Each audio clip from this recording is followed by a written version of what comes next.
Okay, I'm just going to show a quick example of why plugins just kick butt. And there's a wonderful you see what I've been doing with pipelines and trying to kind of control them and put in all this data, chase things around. Best thing to do is find a plugin that's already been done for you. So I want to show you a nice example of the Fractal plugin that came out in 2019.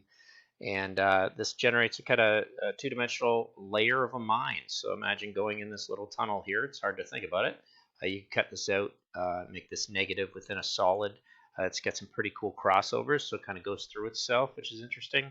And you end up with some pretty cool geometries. And this is completely uh, fractal based, so it wouldn't take long to kind of get yourself oriented on this. Kind of intestinal, but I like that, a very organic kind of growth as to what's in the middle. So there it is. Let's jump into it. Arfax is a cave of goblins, so it's kind of the back entrance to one of these passes to Duchame, one of the main capitals, I guess, of the evil. Whatever. Things I was thinking about a long time ago, 3 decades ago. Same flag's there for piping and making a symbol for the flag. So that's a similar script that goes into all the similar castles or towns. This is actually a mine. So what I did was I went in and I realized, okay, let's leave this and let's go into a very simple 3 tools that come with this fractal. The Vogel fractal builds this little line, really nice and easy.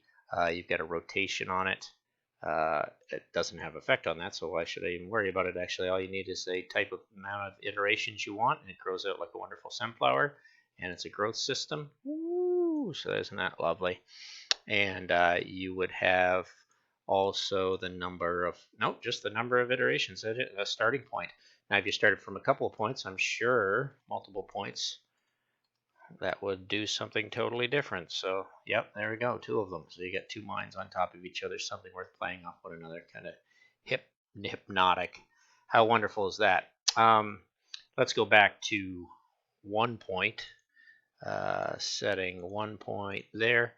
And we will go into this next one, which is kind of cool, the L Systems Turtle, which kind of finds the turtle pattern. It has definitely its point of generation. Generation code is something you can look in here. You need capital F's to move without drawing plus and minuses, the amount of iterations, the angle you want to set, and it comes in degrees, but I, of course, like dealing in, not sure why I pulled it all up there. I like dealing in radians. So you're going to take a look at this iteration. You can see how my code, what I do is I go in here and I extract.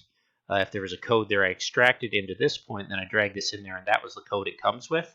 And then I change that code, go in and write, and make sure I set my multi-line data. And then you can change that code up and go from, you can go from this simple iteration pattern, which comes with it, to the one that I've typed, kind of a Boolean yes, no, and you end up with that. And then you can also do change your angles of rotation as you go. Sorry about that. And it generates points. So that's kind of a cool thing. So think of that as geometrically not having to get your head around it. Let the plugins do the work for you.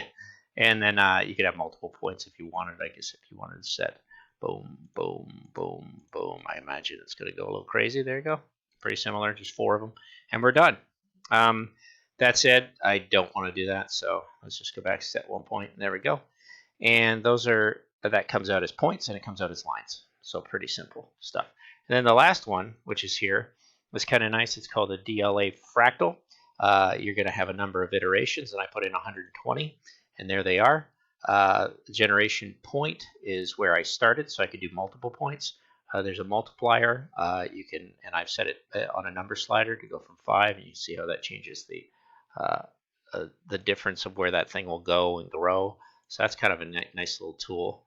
And it's just all random how it kind of comes out. What a way to build a nice little interesting mine. I think I was set at like 5, but I'm not sure. We'll just say I was set there. And but it's going to have a canvas height, canvas width, and it's going to max out. So if you go beyond that, it's going to stop. I did my little iteration of my mine, and then I put it into a shatter tool, which I thought was neat. I could shatter it into 10 parameters, 0, and I reparameterized the curve 0 through 1. And then I just have a radii that matches in my variable pipe. And look at that awesomeness. Like, that is just fantastic for what I've been playing with and making a kind of mine that you can get lost in and think to play a character through it. That's perfect for what I wanted to do. And let's just go a little nuts. Not sure what I'm doing here as I get into more iterations. There's a wild one. Ooh, I like that. And then let's go into many iterations, and there we go. There's a mine that you'd have to find your way through, and that's pretty wild. So I think that's kind of cool. And there you go. You got top view, and what a way to have an adventure. I know it's just intestinal, but yeah, I mean, it is a conceptual game.